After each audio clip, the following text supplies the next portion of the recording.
শিবরাত্রির পরের দিন আমরা সব ভাই বোনেরা মিলে চলে গেছিলাম রেস্টুরেন্টে খেতে। সেদিন হ্যাপি আমাদের ট্রিট দিয়েছিল। আর এই যে আমরা রেস্টুরেন্টে এসে বসে পড়েছি আর খাবার দাবার কি অর্ডার দেবো সেটাই ডিসাইড করছিলাম। বাট ফার্স্টে ঢুকে রেস্টুরেন্টটা এত ফাঁকা ছিল যে আমরা তো ভয় পেয়ে গেছিলাম। আমি তো জানতাম, বাট বড়দিরা লিটারেরই ভয় পেয়ে গেছিলো যেখানে খাবার দাবার পাওয়া যাবে কিনা। তো ওরা জিজ্ঞাসাও করছিল, কিন্তু তারপর হঠাৎ করে ওপর থেকে এত লোকজন নেমে চলে আসলো যে একটা সিটও ফাঁকা ছিল না। আমরা তো ভয় পেয়ে গেছিলাম এতজন কোথা থেকে এলো। সেটা দেখতে হলে তোমাদেরকে বড় ব্লগটা নিচের লিঙ্কে ক্লিক করে গিয়ে দেখতে হবে যে কী হয়েছিল।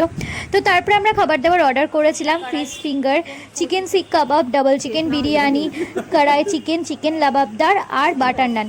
তো এখানকার খাবার দাবার সিরিয়াসলি প্রচণ্ড ভালো ছিল। মানে আমি তো বেলডাঙাতেই থাকি, তো আমি তো জানি, কিন্তু বড়দিরা সবাই মানে হ্যাপিরা সবাই খুবই নাম করেছিল খাবার দাবারে।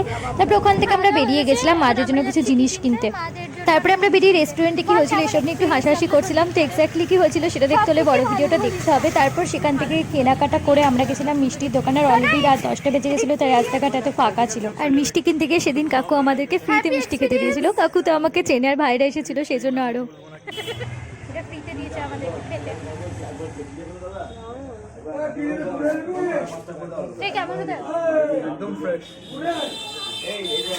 তো মিষ্টির দোকান থেকে বাড়ির জন্য মিষ্টি নিয়ে নিয়েছিলাম। ফ্রিতে মিষ্টি খাওয়া হয়ে গেছিলো। মিষ্টিটা দারুণ খেতে ছিল, খুবই ভালো খেতে ছিল।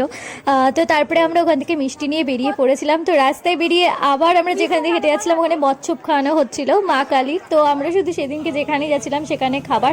তারপরে এটা আমাদের পাড়ার ঠাকুর। তারপরে আমরা হেঁটে গল্প করতে করতে চলে এসেছিলাম বাড়ি। আর বাড়িতে এসে আমরা গল্প করছিলাম নিজেদের মধ্যে। এক্স্যাক্টলি এত বছর পরে, মানে প্রায় ধরো 12-13 বছর পর সব ভাই বোনরা একসাথে, তো খুবই মজা হচ্ছিল।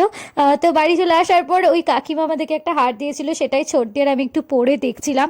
এইসব করে তারপরে বাবারা রাতে ডিনার করে নিয়েছিল। আর তারপরে আমরা সেদিনকে গল্প করে সিনেমা দেখে ঘুমিয়ে গেছিলাম। তো চলো দেখা হচ্ছে পরের মিনি ব্লগে। ততদিনের জন্য টাটা।